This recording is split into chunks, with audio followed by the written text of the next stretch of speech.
There's a lot of good TV on right now, man. F1, I just watched. Brad Pitt. It's good. It's a good movie. There's a movie on Apple as well that's you have to rent it. It's called Together. Alison Brie. I really want to watch it. That Leonardo DiCaprio movie. I can't think of the title right now, but that just came on Max. What else? Stranger Things. I still haven't caught up with that. Welcome to Derry is great. I still haven't finished that. Pluribus on Apple, great. There's so much good stuff to watch. Probably things I'm forgetting, but this weekend didn't watch any of that stuff. I watched Jake versus Joshua. Was it good? It's good booze. Jake versus Joshua. Yeah. Was it good? He's very successful. Can't take that away from him. As far as making money, as far as growing as a boxer, I would consider him a boxer now. So that's successful. Was it good boxing? No. Was it a good night of entertainment? I don't think so. But why? I look at it, it's like an action movie, right? I review movies. It is an action movie, right? So in an action movie, you don't need much of a plot, but you've got some plot. You've got some characters. You got the action, of course. Some sort of story. You got to have some sort of story. You don't need a big story, but something. And I look at this, and as far as the boxing, you had some young fighters who didn't really know what they were doing. You had some old dudes who were way past their prime. You had the ladies. Well, I thought we were going to get the good boxing from the ladies. We do often. Like the rounds are shorter. They go in there, they handle business. We didn't get that this time. They didn't seem like they wanted to fight.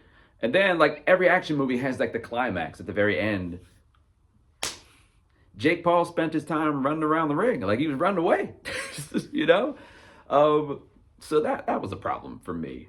And this is the only for like combat sports, the only type of entertainment where you can have the main act of the entertainment at the very end and barely get anything out of them, right? Imagine an action movie starring whoever, like Jason Statham or The Rock or whomever, right? And you don't get them to the very end, right? Maybe the last 10 minutes of the movie, you get them. You'd be mad, right? You want to see them. This is the only form of entertainment where that doesn't happen, where like, and everyone's cool with it. Like imagine going to see like a Cardi B show and you have all these opening acts, right? And it's 4 hours long, like this Jake versus Joshua was. And then you get maybe like 10, 15 minutes of Cardi B. You'd be pissed.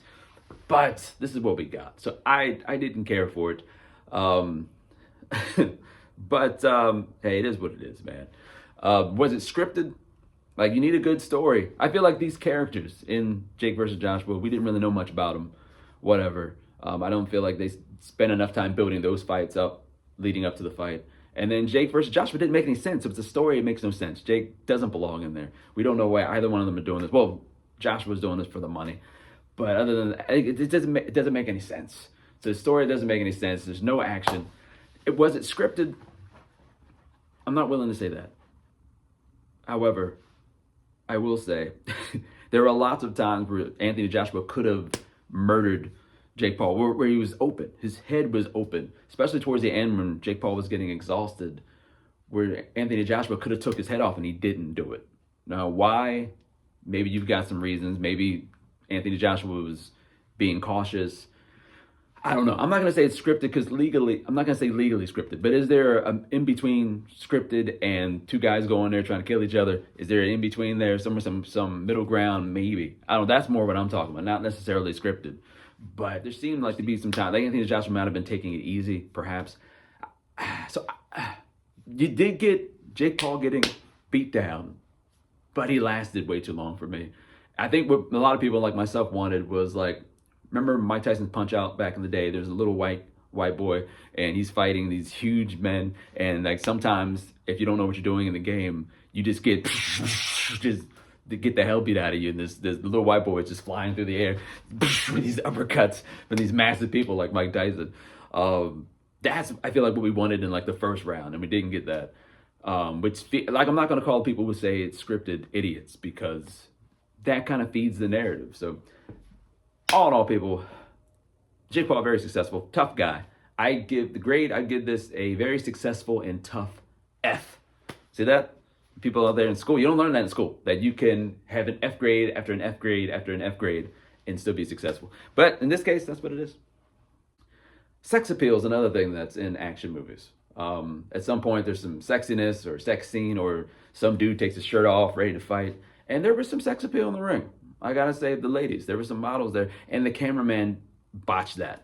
Even that was botched. Like, imagine a sex scene, and the cameraman is focused on the ground. That's pretty much what we got. I'm not saying you gotta zoom in or anything like that, although, but even that was botched. F, big time F. So there's better TV out there to watch, people, around this holiday season. Watch that. Terrible.